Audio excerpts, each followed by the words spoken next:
ao longo da nossa programação, mas a gente continua aqui nesse assunto, né, Theo? Porque, bom, é a defesa tentando de todas as formas abrir um pouco mais o leque de opções, né, para esses 90 dias iniciais dessa prisão domiciliar e que precisa tomar muito cuidado com todas essas restrições, principalmente também de visitas. Algumas das restrições, quando foram quebradas, fez com que o ex-presidente Jair Bolsonaro voltasse à prisão no regime fechado, né, Theo? Sem dúvida. A ideia da defesa com isso é flexibilizar esse regime que foi imposto pelo ministro Alexandre de Moraes. O Moraes, ele determinou uma série de restrições e de condições para que Bolsonaro fosse para a casa dele, porque é uma via de mão dupla.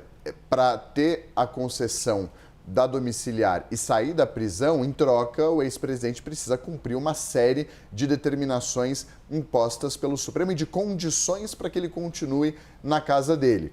E a gente já tratou sobre grande parte delas aqui. Não pode usar as redes sociais, tem uma limitação de visitas, uma limitação de circulação dentro da casa, o uso da tornozeleira eletrônica, enfim, proibição de manifestação no entorno, inclusive condições que não dizem respeito especificamente ao ex-presidente, mas ao entorno dele, em que pode muitas vezes não estar sob controle do ex-presidente, como, por exemplo, vigílias e manifestações a 1 quilômetro da casa dele. E é, como você disse, algo muito delicado, porque foi por descumprimentos no passado que Bolsonaro chegou a ir para domiciliar, foi da domiciliar para prisão em regime fechado.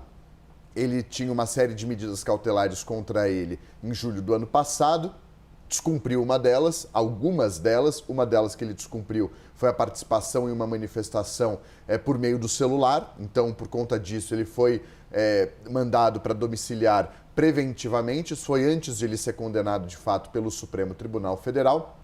Ficou de agosto até o final de novembro preso em casa. Depois houve um descumprimento quando ele violou a tornozeleira eletrônica dele com uma solda.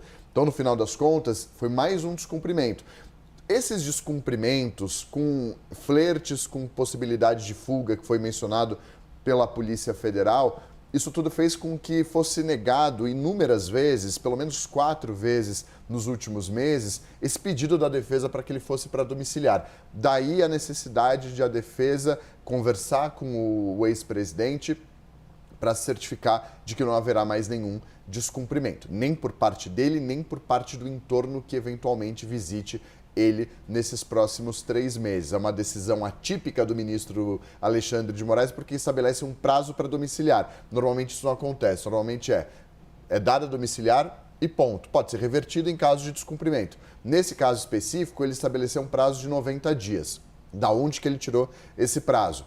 Ele diz que a literatura médica estabelece um prazo de 45 a até 90 dias para que um paciente idoso se recupere completamente nos 2 pulmões de uma pneumonia, que é o caso de Jair Bolsonaro. Então ele pega o teto dessa janela, que é trazida pela literatura médica, e estabelece o prazo de 90 dias. Passados esses 3 meses, ele vai reavaliar a necessidade de ele continuar ou não na domiciliar.